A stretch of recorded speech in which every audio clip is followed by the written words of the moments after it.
This is Skull Throne by Ozga. I walk barefoot beneath the silent, predatory sky. I step carefully among brittle indigo flowers and leave no trace of my passing. I watch, unblinking, the line of trees as they tremble and fade away. The sky sighs and the flowers blur in the wind, their petals becoming indistinct smears of color. Time passes. It flows around me like a river. I settle back into its currents and drift. I close my eyes, and when I open them again I am elsewhere.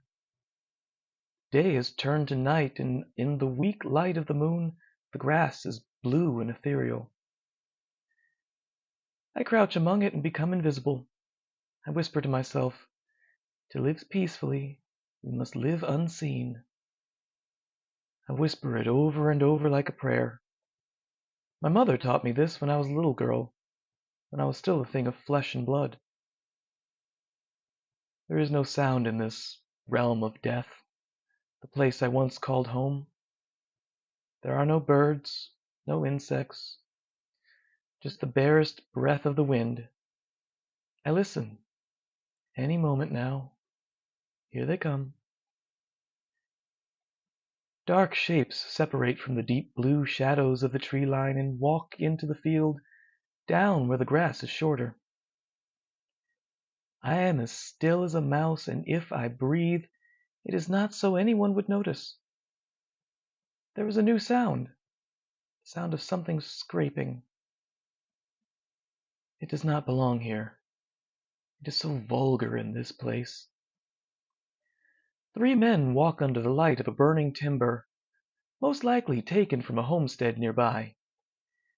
They make no secret of their presence.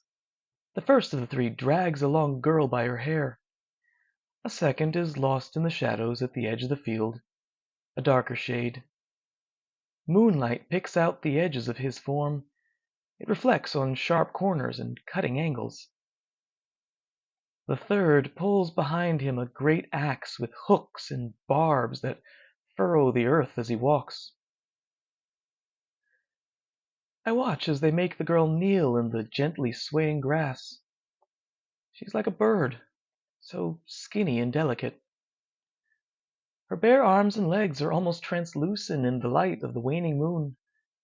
Her face is hidden by long, lank black hair. She doesn't cry out. She knows better. I bite my lip and draw a bead of blood, a test to see if I am dreaming. They pull her head back, and I see her face.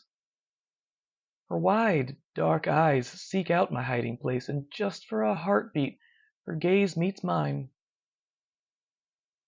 I see that she is me, and I am her.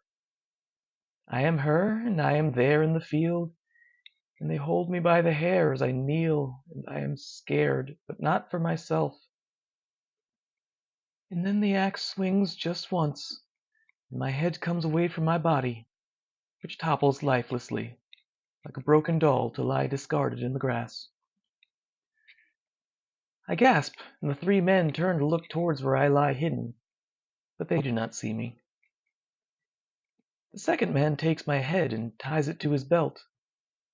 I watch them do it. I watch them do it over and over and over. She is me, and I am her.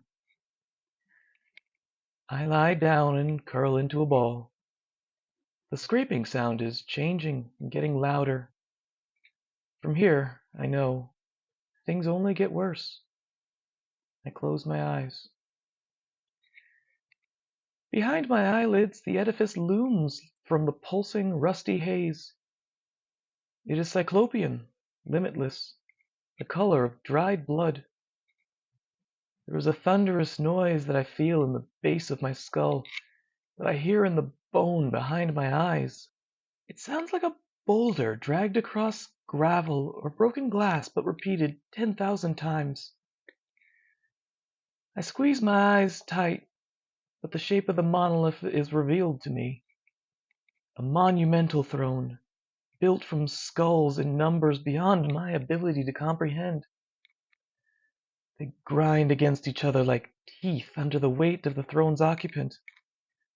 A form I cannot make out, lost in the haze. And in dark heavens, at the limit of my perception, a burning eye holds me in silent regard. We are no strangers to death, we who live in this realm. I am no stranger to death. It has always surrounded me. But this is not a vision of death. This is violence. Always the same visions of violence. Even now, when I'm awake, I see the throne. I see the cutting edge of a jagged blade across a fragile, delicate neck. I see a burning, hate-filled eye. I see these things with my eyes open or closed. I see them interwoven with the mundanity of my hidden existence. They are there as I gather my herbs, as I walk under the blanched and sallow sun, as I whisper through the floorboards to the bodies down in the darkness, as I watch from the shadowed windows of my ruined home in the realm of silent ghosts, and as I sleep alone under cold and lifeless stars. Days and nights pass without distinction. Their edges blur as if viewed through a raindrop, remembered only as a dream upon waking, real in one moment and nothing but fragments in the next. I too am blurred. I am a figure without definition, a form without edges. This numbed existence, this fugue, this dream, I float through it like a ghost. Live unseen. But how do you live a life without hope? In truth, I do not live, but I still exist. I remain. A heavy blade scrapes a furrow through the freshly tilled soil, and the skulls grind together under a crushing weight. I remain in incoherence. I linger in madness. I do not know how long it has been this way, and I wonder if it will ever end. I am missing a part of my soul. I open my eyes. Daylight. I am in the charred remains of my crumbling home. I am standing at my favorite broken window that looks down into a field where nothing grows and no animals graze. The glass panes are long since gone, but there is no wind in this place to speak of, and I no longer feel the cold. I am rarely hungry and eat sparingly. Instead, I make tea in a heavy iron cauldron that hangs from a chain over a modest fire pit I do not remember replenishing. The fire burns white. The pale smoke drifts away towards the stars through the ruin of the roof. The water takes time to boil. I add more of the herb than last time. A pinch of murgas root adds a bitter taste, but too much can cause paralysis or even death. Brewed to the correct strength, the tea removes my dreams, replaces them with this confusion of non-existence, though every day it takes more and more to grant me peace. And every day the dreams return like an invasive weed with roots grown deep inside my head. The herb is found everywhere in this quiet corner of Shaish, and I have harvested enough to kill myself 100 times over. I do not know if I will kill myself. It is not that I want to be alive, it is that I am unable to decide. It is too much to decide a thing like that. I need guidance. I used to have help, but I have lost a part of my soul, and so I am as a ship adrift, alternately becalmed or borne on indiscriminate tides. Decide to die, decide to live.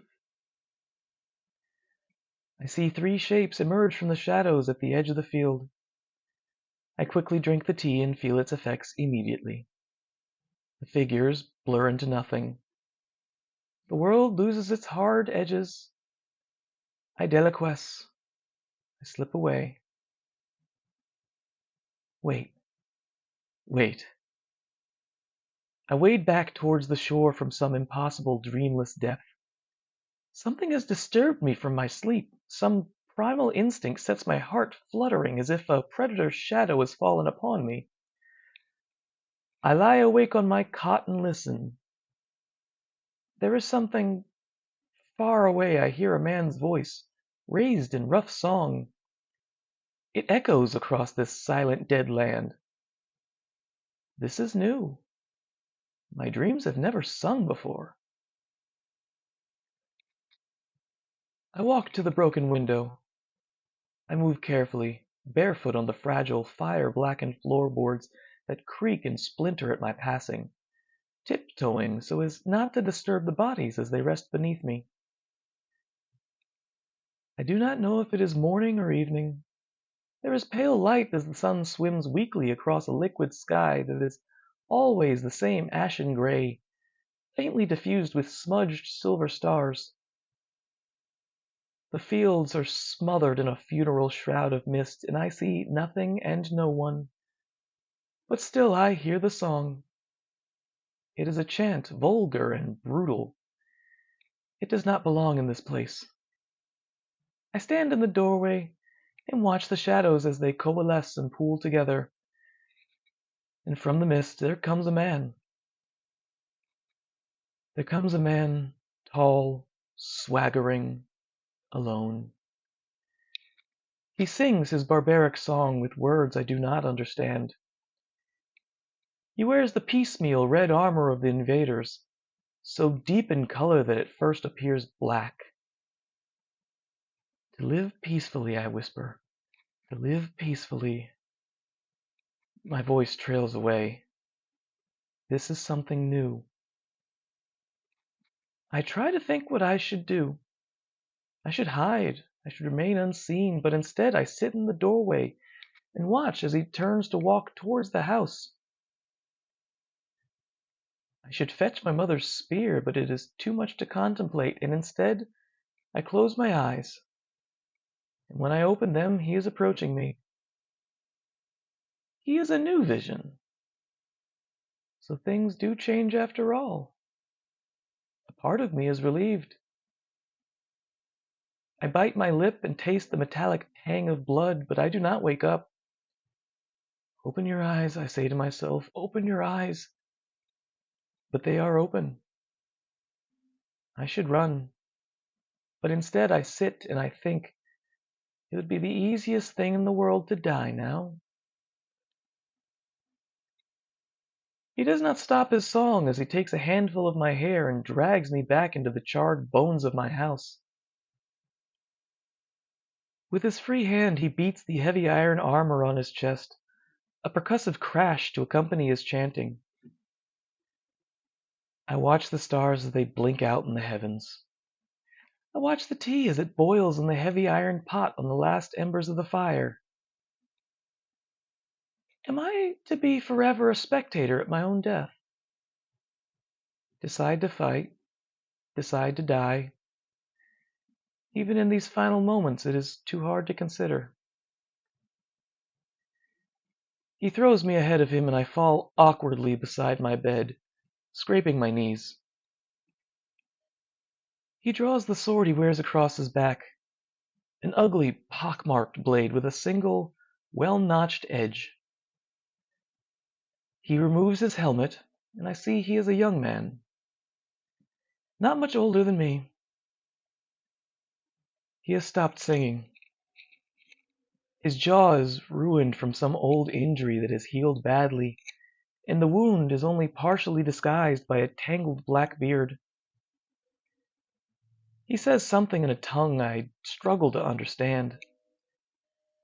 The guttural, snarling accent of the invaders is so different from my own.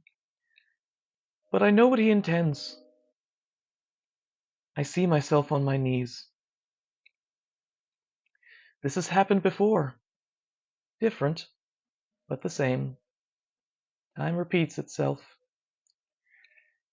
Existence is a loop of chain. The links pass endlessly through my hands. He means to take my head, over and over again. The thought stirs something in me, an unfamiliar anger. Just the tiniest drip, drip, drip of this new feeling into a pool at the bottom of a deep, dark well. Maybe I can use it. And then he steps towards me. He steps on brittle boards damaged by fire. He does not tread lightly as one should, as one must. I hear cracking. I see it coming. I almost smile. And so, of course, the floorboards break and he falls into the darkness with the corpses.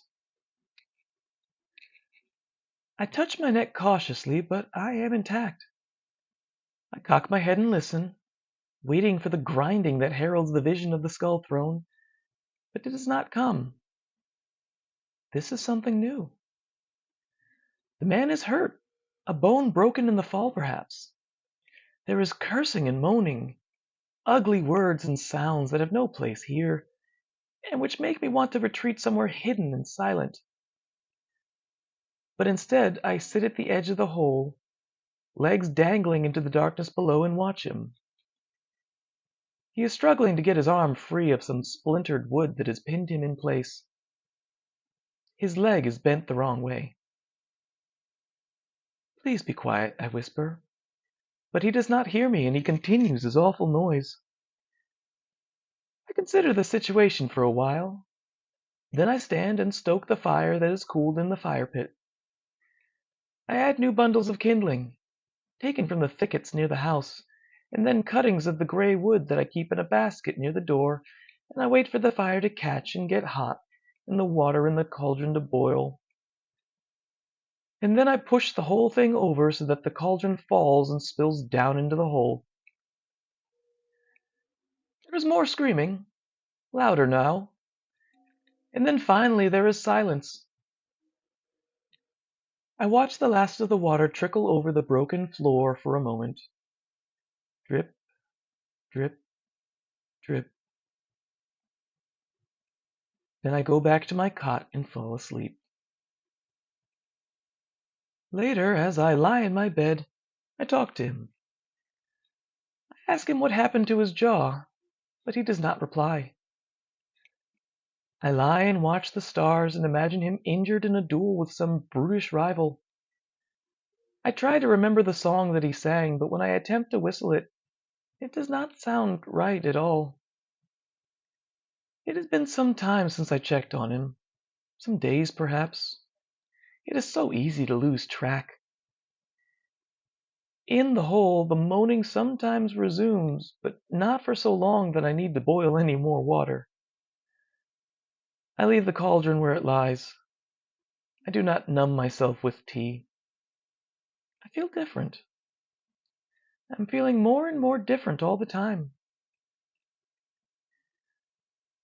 One night I hear him talking. His voice is small now. I lie in bed, wide-eyed in the darkness, and I listen. I do not want to die here. I do not want to die like this. He slurs his words. I have to concentrate to understand him. We came here before you, a year ago or more. We killed you, he says. We killed you, my brothers and I. Yes, I whisper. What are you? A ghost? A spirit? We have met such strange things in this strange land. Am I a ghost? I whisper. Am I a spirit? We killed you. We cut off your head. You cut off my head, I whisper. You cut off my head, and I want it back. The next day I make a decision.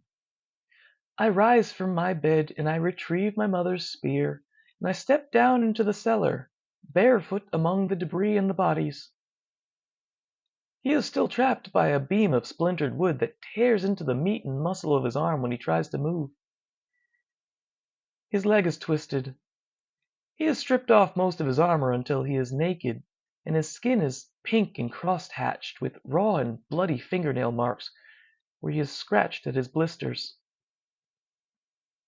His face is pale, and his tangled beard is foul with vomit. He snarls at me, and so I push the broad bronze point of the spear into the sole of his bare foot, and he screams, "We killed you! We killed you!" He groans. The bodies in the darkness watch us in silence, and I try not to think about them. "You will tell me where you have taken my head," I say, and twist the spear. And so, in time, he tells me. Later we are sat quietly together. He says that he doesn't want to die this way, but I am not listening. My thoughts are elsewhere. His breathing becomes strange and uneven, and eventually he goes still. I contemplate the information that he has shared, and finally I decide what to do. I decide all on my own. "I know," I say to the bodies in the darkness. "I am feeling different. I am sorry that I have to leave you." I pack a few things from around my home, and I carry my mother's spear. I take a bag with some little provisions and my herbs, although I have not drunk any of the tea in some time. In the gray of the evening of that same day, I set out to walk towards the setting sun, in the direction from which the man came some few days past. I pass from the lands where my mother chose to hide into the land that once belonged to my father and his people. I walk through fields I knew as a child, and then yet others that I have never seen before. All is still, all is dead, as it should be. At the edge of a copse of skeletal ash-white trees I walk into the cloud of mist, until I come to a beach of colorless sand that stretches away into the distance. Each step I take along the beach is swallowed by the mist that spills out from a vast lake or sea, and it is only by following the edge of the water that I do not become disoriented. Behind me my footprints are erased by the milk-white water as it laps soundlessly at the shore. Ahead of me, my path is not yet written. I walk along the shore until I reach the stone marker that I am looking for, an upright column of obsidian, almost twice as tall as me. I trace the razor-sharp edges of the stone with my fingers. Etched on the glassy surface is an 8-pointed star and another shape. A crude skull, perhaps, repeated over and over. This object, too, does not belong here. I know somehow that it was once not of this realm, that it was carried here by the invaders. I turn and step into the tepid water, the light of azure at my back, and the spectre of the waning moon ahead of me. The shallow sea vanishes towards an invisible horizon where it merges in silence with the mist. The water is thick and opaque, and the air is redolent with the smell of brine. I taste salt on my lips. After a short while I am up to my knees in the milky water, and it seems to get no deeper. The coast now long lost somewhere in the mist behind me, and all around is beautiful, bloodless serenity. I stop and I think that I could fade away here, that I could forget about the edges of myself and dissolve into this nothingness. I close my eyes. And then I hear the drip of the blood from the head I carry by its mangled beard. The drip of blood into the lifeless water, and I am reminded why I am here and what I now seek. In the distance, muffled by the mist, I hear the familiar sound of bone grinding on bone, and I wade through the water towards it. They are camped in the skeleton of some great sea creature. The bones of a giant rib cage rise from the water, black and ragged. A fire illuminates an area of land at the heart of the creature's remains, the light diffused by the mist. Around it I see figures moving. I lower myself into the water until only my eyes would be visible if they were to look in my direction. I remain unseen. It is too shallow to swim, but I pull myself along on the seabed, my hands sinking through the spongy silt to find purchase on the rock beneath. I observe the scene for a while, drawing slowly closer to the camp. The water around the island is full of froth and movement, and I realize that it is surrounded by a frenzy of fish of some sort. No, not fish, but eels. They gather at the island of bones, thrashing in the water, writhing and knotting around each other like coils of oiled rope as they fight to feed. They tear scraps from the carcass of the great sea creature, ripping black meat away from the bones and bringing it back into the froth. As I watch, I see an eel uncoil from the swarm to snatch something from the shore in its jaws. A severed human arm. There are many more body parts that lie discarded near a great iron cooking pot in the camp. Even as I observe, one of the men walks to the pile of body parts, takes part of a carcass upon a curved butcher's hook, and hefts the torso up and into the cooking pot. Is this where they brought me when they took my head? I wonder. Is this where they would have tossed my body? My skinny little arms and my skinny little legs and my poor little stump of a neck where my head should be. Wait. I think. Wait, how could it be me? I am here. I am alive. I am more alive than I have been for some time. Something moves in the water alongside me. A huge black eel glides past. Clouds of white sand billow as it twists its body to turn and face me, almost as long as I am tall. It darts forward in the water. Small, sharp teeth sink into the meat of my arm, drawing blood, and I drop the head that I have been carrying. And then the eel retreats, slipping away from me back to join the others. I follow it, joining the writhing mass. I am surrounded by life, and it is invigorating. The eels nip at me, but they don't persist, and I let them have their fun. My blood tastes too bitter for them, I expect, full of poisonous nergast root. They coil around me. I am welcome among them. I am one of them. I smile. I make a decision. Decisions are coming easily to me now. I slip out of the water. I crawl on my belly among the carcasses. I am coated with white silt and streaming with watery blood from dozens of tiny bites. I still have my mother's spear and the pack containing the nergast root, enough to kill me 100 times over.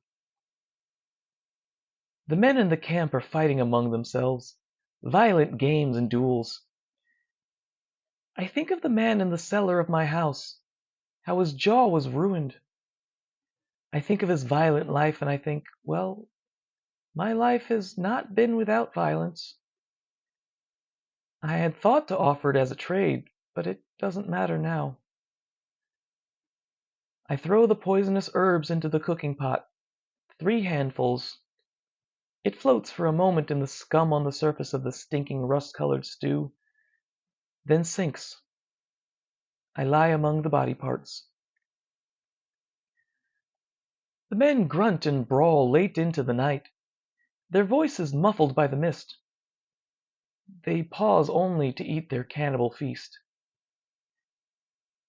I close my eyes.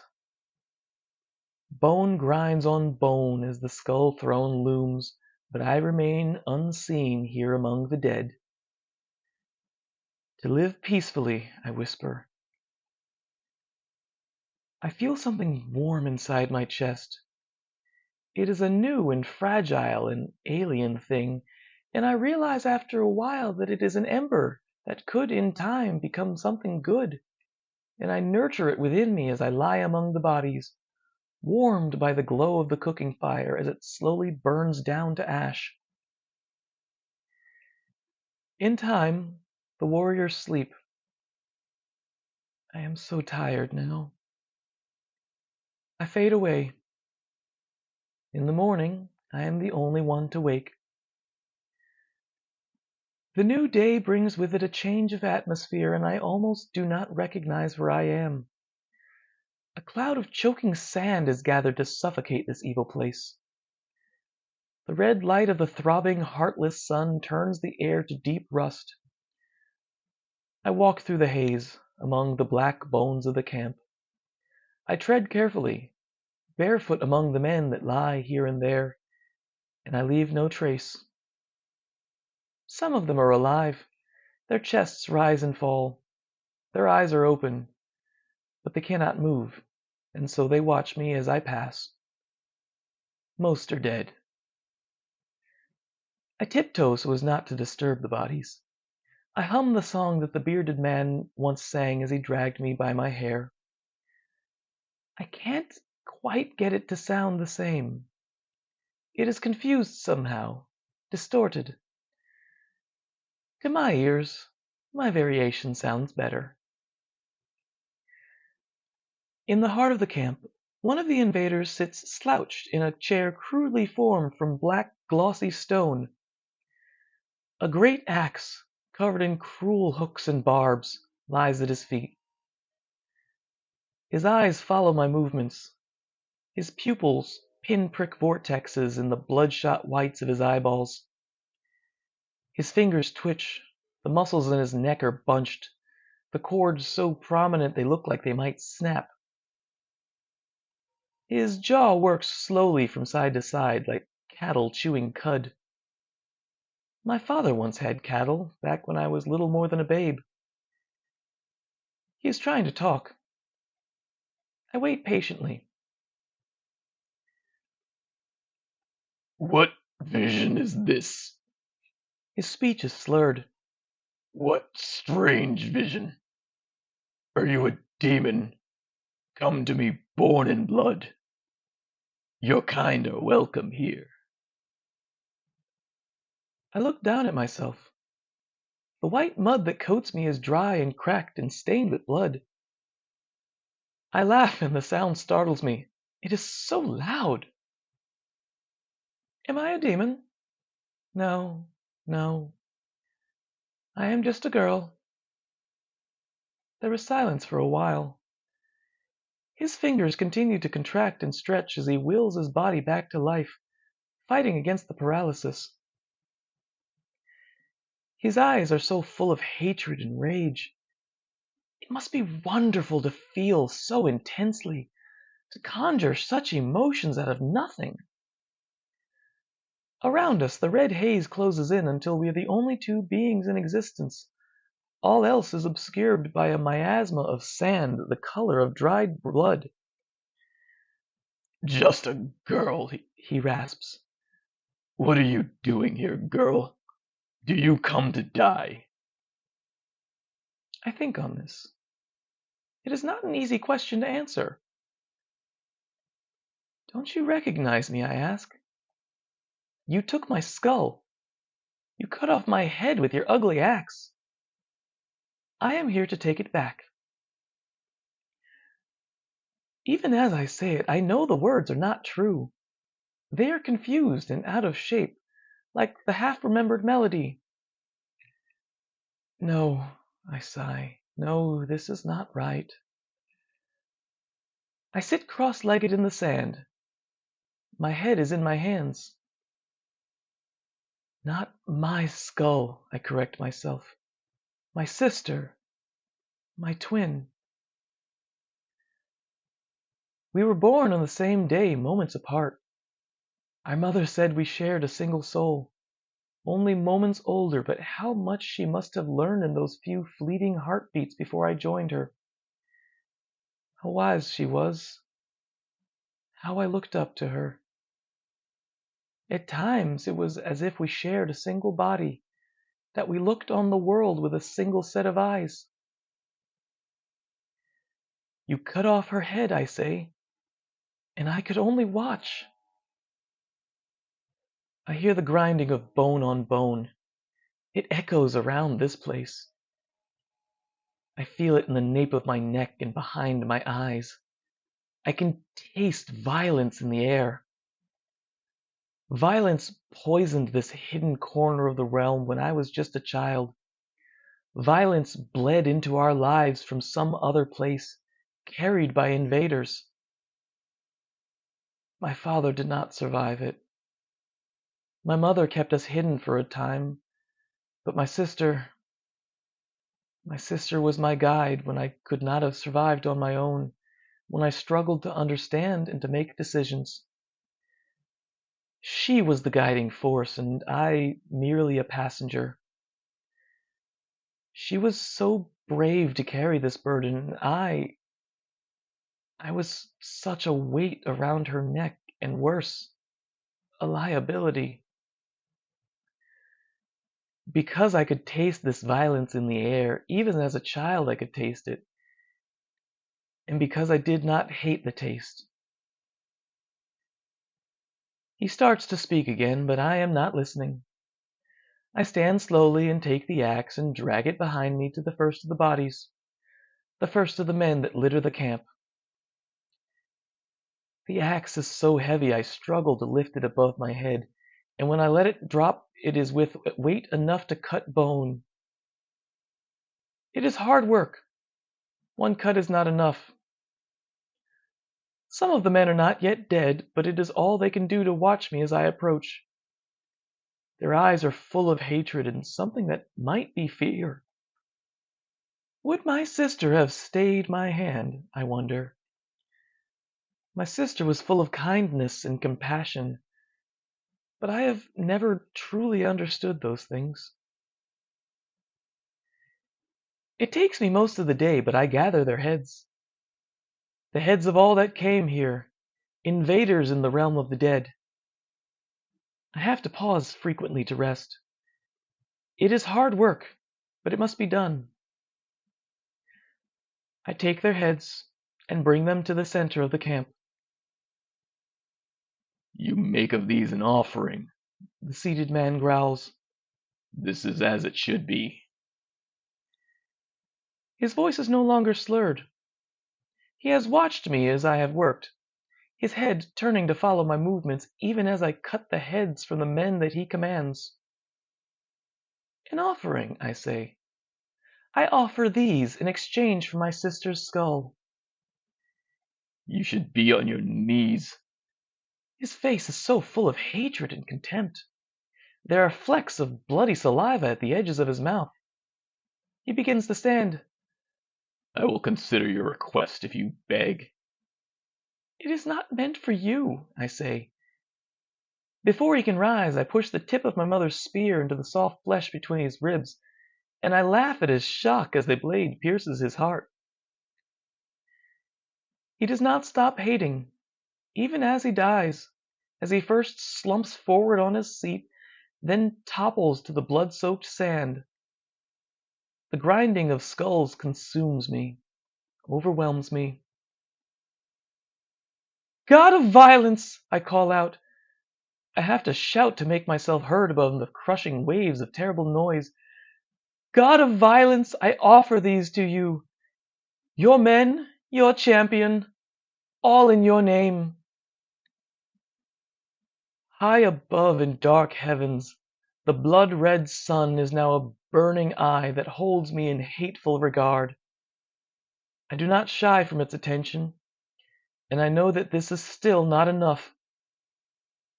God of violence, I have so little left that I can offer you. I push the hilt of my mother's spear deep into the fine white sand until it hits bedrock. I angle it towards my own throat. It is still so sharp.